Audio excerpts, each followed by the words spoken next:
Los tiempos cambian, la verdad no.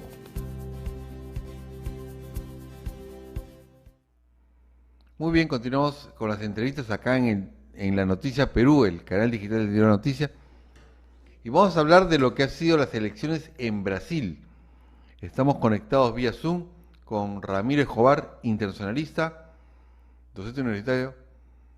Ramiro, esta ventaja que está llevando Lula ahora, ¿cómo lo has apreciado?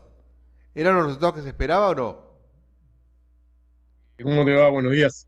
No eran los resultados que se esperaban. Se preveía que Bolsonaro iba a sacar una menor votación, menor al 40%, 38, 39, y que Lula incluso podía ganar en primera vuelta con un Sí. poco más de 50%, quizás 51. No ha pasado ninguna de las dos cosas, ¿no? Lula aventaja por unos 5 puntos a Bolsonaro, pero Bolsonaro ha sacado más votación de la prevista y parece que ocurre, como en otros países ocurre, que a mí me ocurrió alguna vez que hay encuestas que no recogen el verdadero sentir de los ciudadanos. Creo que hay mucha gente que probablemente no reveló que votaría por Bolsonaro y esos son los resultados que perfilan además no solo un sistema político dividido, sino una sociedad muy dividida en Brasil, ¿no? ¿Y cuáles fueron para ti los errores de Bolsonaro en esta campaña? Yo pienso que Bolsonaro en el tema de la pandemia, que no supo controlar bien la pandemia en Brasil, fueron unos errores garrafales que tuvo. Bueno, a mí me parece que su manejo de la pandemia fue fatal, a mi juicio escandaloso, ¿no? Incluso bromeaba con el tema, con la mascarilla, dijo que era una gripecina y bueno, la consecuencia fue más de medio millón de muertos en Brasil, ¿no? Y hay algo que explica esto, ¿no? Y buena parte de sus ministros, no todos, son negacionistas climáticos y científicos en general, ¿no? O sea, él concretamente es alguien que no es devoto de las versiones que sostienen algo que me parece que ya es científicamente indudable, ¿no? Que el cambio climático es una realidad y amenazante cada día más, ¿no? Y eso creo que él lo extiende también a la ciencia porque él no era una persona que daba mucho crédito a la peligrosidad del nuevo coronavirus y las consecuencias fueron esas. Eso creo que afectó mucho su performance, pero hemos visto que en los últimos días repuntó porque él empezó a promover programas sociales un poco a la carrera, pero que al final no son mal bienvenidos por alguna gente que está en condición de pobreza, ¿no? ¿Y Lula para ti puede ser un candidato de izquierda? ¿Se puede decir que la izquierda ha ganado en Brasil o no?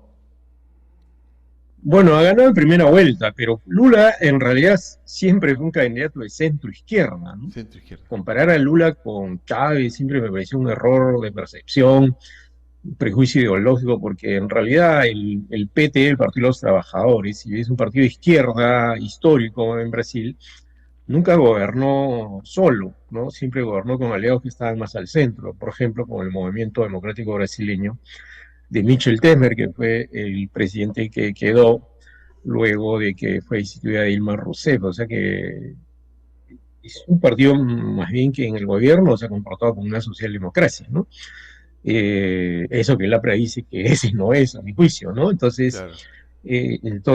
Bueno, el tema es que creo que es un gobernante, un político de centro izquierda.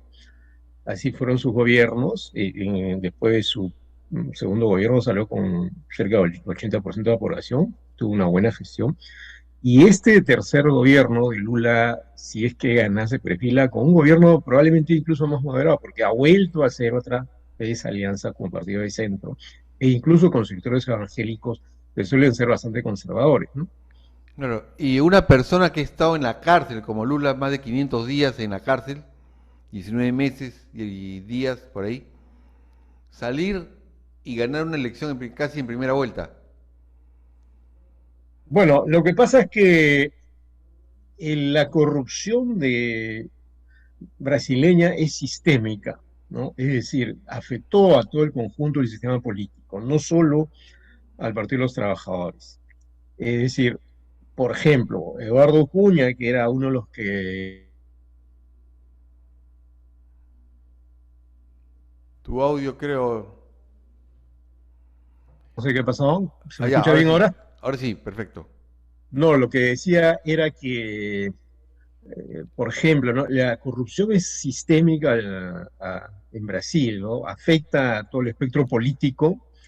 Y una prueba es que Eduardo Cuña, presidente de la Cámara de Diputados, expresidente de la Cámara de Diputados, que no era del Partido de los Trabajadores para nada, y que promovió la institución de Dilma Rousseff, también se fue a la cárcel, ¿no? Pero el Partido de los Trabajadores sí está involucrado en casos de corrupción. Varios exfuncionarios del partido, algunos ministros incluso, están presos, ¿no? Lula llegó a ser procesado, llegó a estar en la cárcel, pero el problema con las acusaciones contra Lula es que no eran muy consistentes, ¿no? Por ejemplo, esto de un departamento en Sao Paulo, Sí, claro. ¿no? Nunca se probó que había un papel que decía que era de él, pero que además el juez Moro, que lo procesó, luego se descubrió, recordarse este episodio, que tenía una deliberada intencionalidad de meterlo a la cárcel. Ahora, yo no creo que él no haya sabido nada, ojo, de la corrupción. O sea, ya es más discutible que él mismo haya estado involucrado en la corrupción, pero que no haya sabido nada, digamos, de lo que pasaba, me parece muy improbable, ¿no? De pronto él mismo eh, no recibió alguna coima en concreto, ¿no? No, eso No por lo se ha menos hasta demostrado ahora todavía. judicialmente no se ha probado, pero No se ha sí me probado. parece muy improbable que él no supiera nada de lo que pasaba. Pero de todas maneras ha sido reivindicado y se le ve como un personaje potente en Brasil.